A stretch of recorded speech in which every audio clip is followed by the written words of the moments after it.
Okay, let's look at some more examples of completing the square. Here we have this expression, negative 2x squared plus 3x minus 2.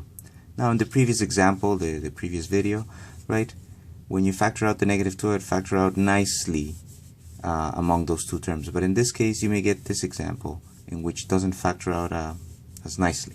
So what we do is basically we end up dealing with fractions. So let's factor out the negative 2 first, and let's see how this turns out. Okay, so negative 2, open bracket, x squared, negative and positive becomes negative. Now negative 2, how do we factor out the negative 2 out of the 3? So we basically end up with 3 over 2x. Close bracket, bring down the negative 2. Next, let's take, in the same thing, we follow the same steps, right? Let's take this expression that is in the brackets and let's turn it into a perfect square trinomial. Yes, so we do the following: negative 2, open bracket, x squared minus 3 over 2x. We leave some space there, bring down the negative 2. Okay, so now we're gonna fill up this place, and we do the exact same thing as before. I'll use a different color.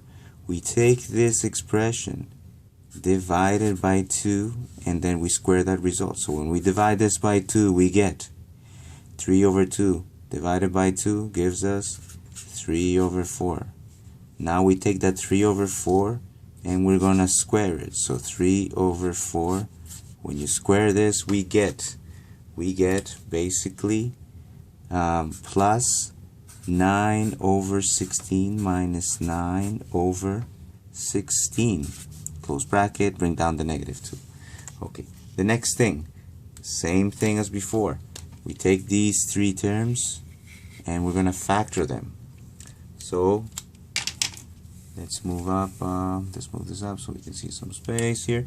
Okay, so we do the following, right? Same as before. Negative 2, I'm going to use the square brackets now. That actually helps us to keep this in order. So we open this, and now x minus 3 over 4, close bracket, squared, right? So this expression factors out to this. Okay, let me make that bracket a little bigger. Okay, let's bring down the minus 9 over 16 that we left there, minus 9 over 16. Close the square brackets, bring down the negative 2.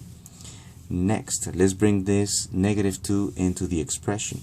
So we do the following: negative 2 times this expression, well, it's going to give us negative 2, open bracket, x minus 3 over 4 squared. Negative is negative, positive 2 times 9 over 16, that's going to give us 9 over 8. And let's might as well bring down the negative 2 out of this. Okay, now we need to simplify this as the last thing. So operations with fractions.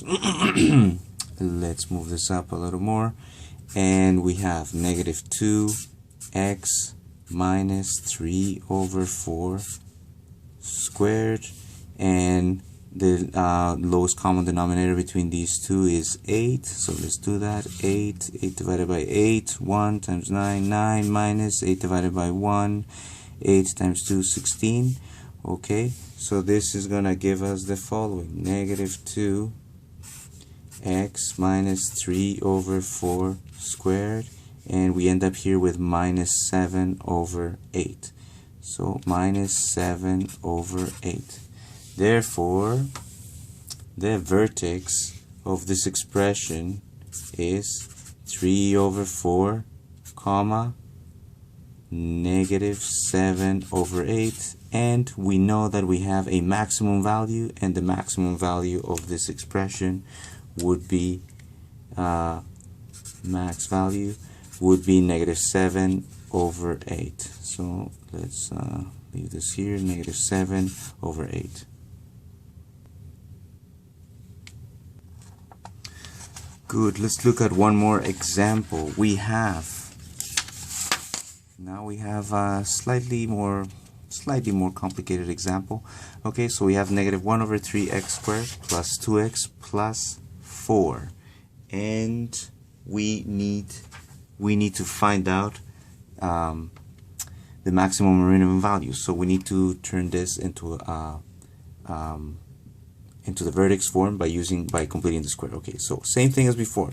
We consider the first two terms. Let's factor out, in this case, the negative 1 over 3, which, by the way, we know the equation is going to open downwards. So let's factor out the negative 1 over 3. Negative 1 over 3, open bracket, x squared. Negative is positive, negative. Let's factor out the 1 over 3 out over the 2, so that means we end up with 6x, close bracket, plus 4. Okay, next, we need to turn this expression into a perfect square trinomial. So negative 1 over 3, open bracket, x squared minus 6x. Let's leave some space there, close the brackets, bring down the plus 4. Okay, now I'm not going to put all the arrows there, but let's do this mentally. So 6 divided by 2 gives us 3. We square that result, so 3 squared gives us 9. So we write here plus 9, and then we need to write minus 9. Okay, now we take these three terms, and we're going to turn them into a perfect square trinomial. Well, it is a perfect square trinomial. Sorry, we need to factor this. So let's factor it, because we know it's a perfect square trinomial. So 1 over 3, open square brackets, open this parentheses, x minus 3 squared. Alright, by the way, let's just underline this. Those 3 have been factored into this expression, x minus 3 squared. Let's bring down the minus 9, close the square brackets, bring down the 4. Next, let's move this up a little more. We have negative. Let's bring in the negative 1 over 3 into this expression. So negative 1 over 3 times this gives us negative 1 over 3 x minus 3 squared. Negative times negative, positive. 1 over 3 times 9 gives us 3. And let's bring down the plus 4.